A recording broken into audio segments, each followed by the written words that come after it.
തുടരുകപ്പോൾ CPM നേതാവ് നാസർ കോളായി കൂടി നമുക്കൊപ്പം ചേരുകയാണ്. ശ്രീ നാസർ കോളായി, ഇവിടെ കഴിഞ്ഞ 2 ദിവസങ്ങളിലായി ഈ ജമാഅത്തെ ഇസ്ലാമിയുമായുള്ള ബന്ധം ഒരു നിസ്സാര കാര്യം എന്ന് വരുത്തി തീർക്കാനാണ് കോൺഗ്രസ് നേതാക്കൾ ശ്രമിക്കുന്നത്. 2 തട്ടാണ്. ഒന്ന്, കേരളത്തിലെ കോൺഗ്രസ് വളരെ VD സതീശൻ നിലപാടെടുത്തു. മതരാഷ്ട്രവാദികളല്ല അവരുടെ വോട്ട് നേടുന്നതിൽ പ്രശ്നമില്ല.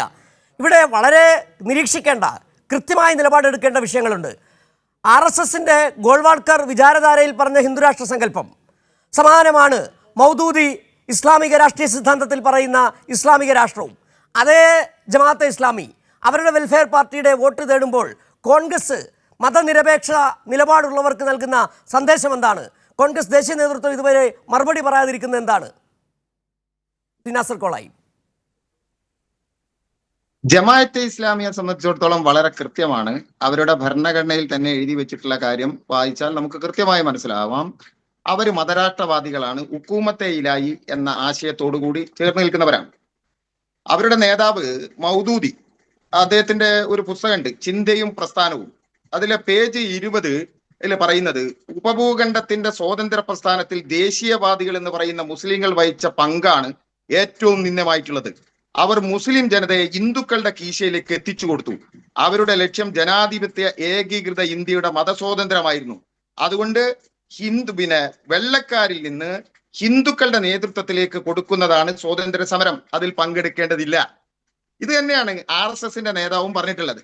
ഇത് ഞാൻ ഈ വായിക്കുന്ന പുസ്തകം എന്ന് പറയുന്നത് MK മുനീറിന്റെ ലേഖനാണ്.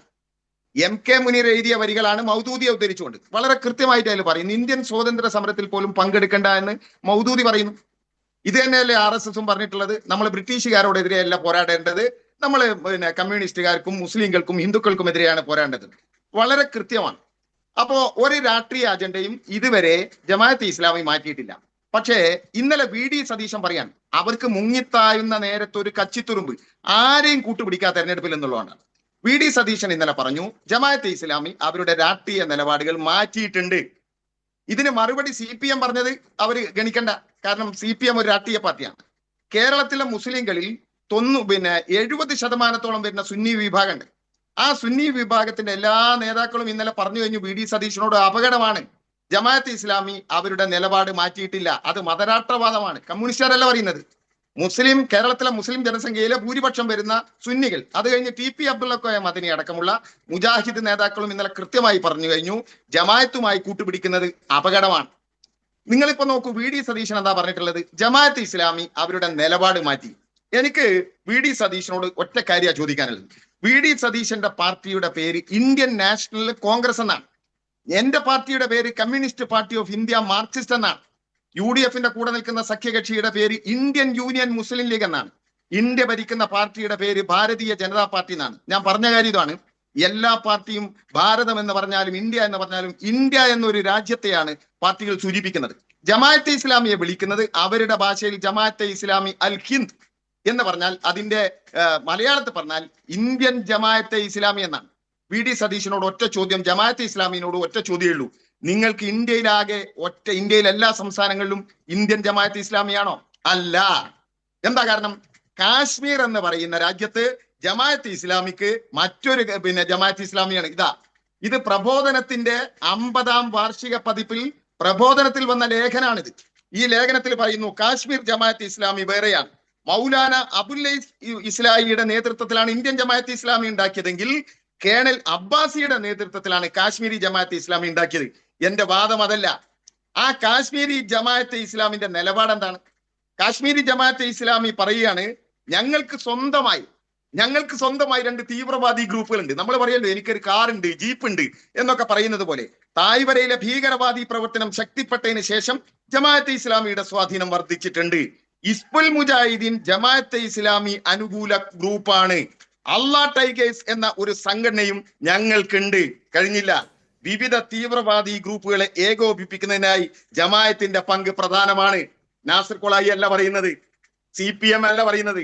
ജമാഅത്തെ ഇസ്ലാമിയുടെ പ്രബോധനം വാരികയുടെ 50ാം വാർഷിക പതിപ്പിലുള്ളതാണ്. പ്രിയപ്പെട്ട സതീശ, ഇവിടെ യുദ്ധ ഭീഷണിക്കെതിരെ യുദ്ധമില്ലാത്ത സമാധാനത്തിന്റെ ലോകമെന്ന് സ്വരാജ് പറഞ്ഞപ്പോ സ്വരാജിനെ ഇന്ത്യൻ വിരുദ്ധനായി ചിത്രീകരിച്ചവരാ കോൺഗ്രസ്സുകാർ. പഹൽഗാമിൽ നിരപരാധികളായി 25 പേരെ വെടിവെച്ചു കൊന്ന തീവ്രവാദികൾക്ക് നേതൃത്വം നൽകുന്നത് ആരാണ്? ജമാഅത്തെ ഇസ്ലാമി പറയുന്നു ഞങ്ങളാണ്. എന്താ ജമാഅത്തെ ഇസ്ലാമി പറയുന്നത്? അവിടുത്തെ തീവ്രവാദി ഗ്രൂപ്പുകളെ ഏകോപിക്കുന്നത് ഞങ്ങളാണ്. ഞങ്ങൾക്ക് സ്വന്തമായി 2 ഗ്രൂപ്പുകളുണ്ട്, ഹിസ്ബുൽ മുജാഹിദിനും അള്ളാ ടൈഗേഴ്സും തീവ്രവാദികൾ. മനസ്സിലായോ? ഇപ്പൊ ഈ അടുത്ത കാലത്ത് പിന്നെ സംഭവിച്ചിട്ടുള്ള കാര്യം നിങ്ങൾ നോക്ക്. എയർപോർട്ടിലേക്ക് 2 മാസം മുമ്പാണ് വഖഫിന്റെ പേരിൽ ജമാഅത്ത് ഇസ്ലാമിയുടെ യുവജന സംഘടന മാർച്ച് നടത്തിയത്.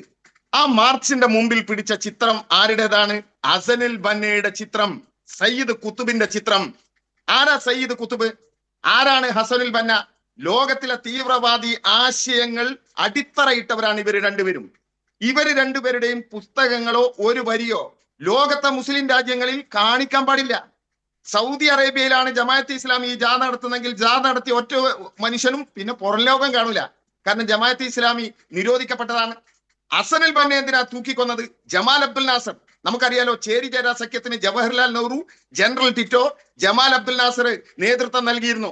സൂയസ് കനാലുമായി ബന്ധപ്പെട്ട യുദ്ധങ്ങളൊക്കെ ഉണ്ട്. ഞാൻ അതിന്റെ വിശദീകരണത്തിലേക്ക് ഒന്നും കടക്കുന്നില്ല. ശരി, തുടരുക. ഇപ്പോൾ